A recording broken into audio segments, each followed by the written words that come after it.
Hello everyone, I'm Dionysios and we are here together with Orlando. Orlando, I would like to ask you something tonight. I saw the other days about a video you made and the one in the cemetery about dying for your clients. And somebody was bashing you about that because supposedly he thinks,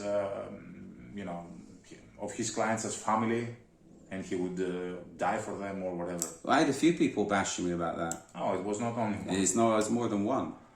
To me, it doesn't bother if they bash me about it because all they're doing is highlighting their stupidity. And to be honest with you, I said this in that video, I understand if people are in the military, police, and they're doing their patriotic duty, etc. If they die protecting a president, it's their family will be taken care of. They'll be looked after to some extent. Okay, the commercial close protection business is business. It's not about being patriotic. It's not about liking people. It's about doing a job. You minimize the risk to clients, but the most important person you'll ever protect is yourself. Trouble is with a lot of these Muppets, they can't protect themselves. They got no clue how to protect themselves. So I don't think there'd be any worth putting them with a client. How much would you die for? Let's say I got a job tomorrow, 500 euros a day. Would you be willing to die for that client? No. Why not? It's your job. I value my life more, and if I die, nobody will take care of my people. Yeah, but you make 500, you die for the client, you'll be a hero. Thank you very much, no. But this is it. It's like, and again, I say, okay, let's put it in a business perspective. 500 euros these days for most protection people is good money. And I know there's how many people say, oh, we don't work for less than 100 euros an hour, $100 an hour. BS. How many years ago, I remember I was having this conversation with somebody, and they were saying, I think they was up like 120. Every time I saw the guy, the price went up, how much he earned. I never knew him to do a job. He can talk about it in Starbucks, but that was about it. I showed him the ads for dog handlers on the front gates of the green zone in Baghdad when things were crazy. I think they were earning like $250 to $275 a day. So why the hell are you going to give somebody $100 an hour to sit on their ass in the US? Being safe and excuse me. Yeah, but let's say 500, let's put it into context. If you're telling a client you'll die for them, and most clients have money, they have to hire security.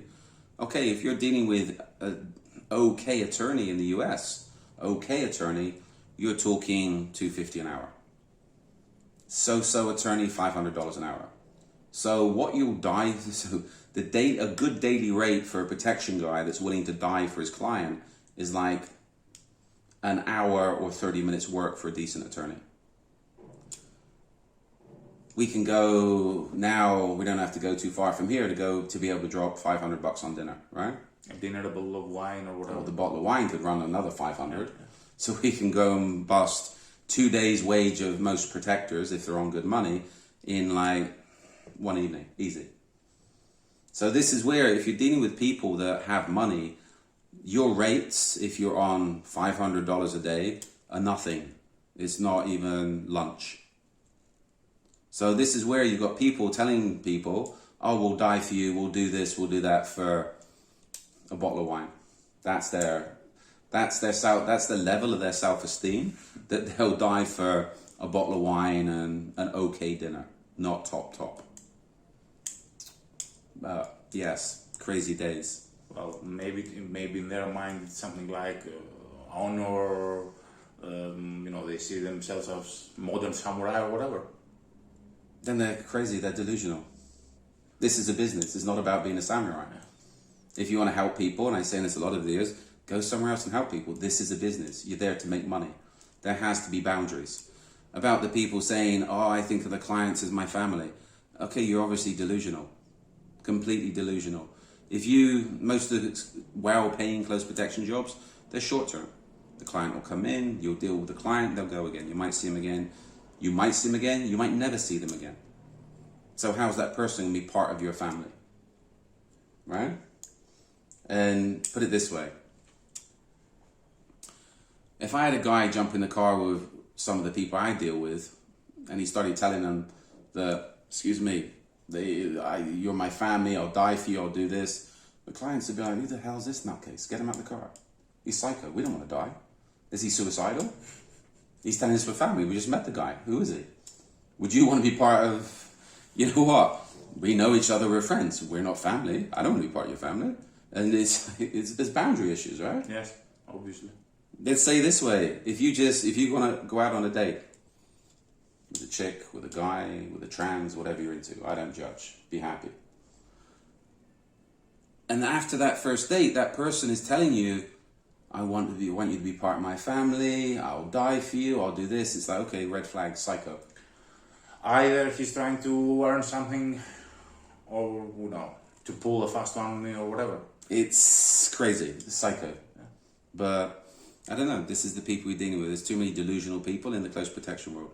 Well, for me, what strikes me all this, we have discussed about that other times also, that somebody sees the client as part of the family. Okay, for me it's understandable for a father to be ready to put himself in harm's way for his child. Mm.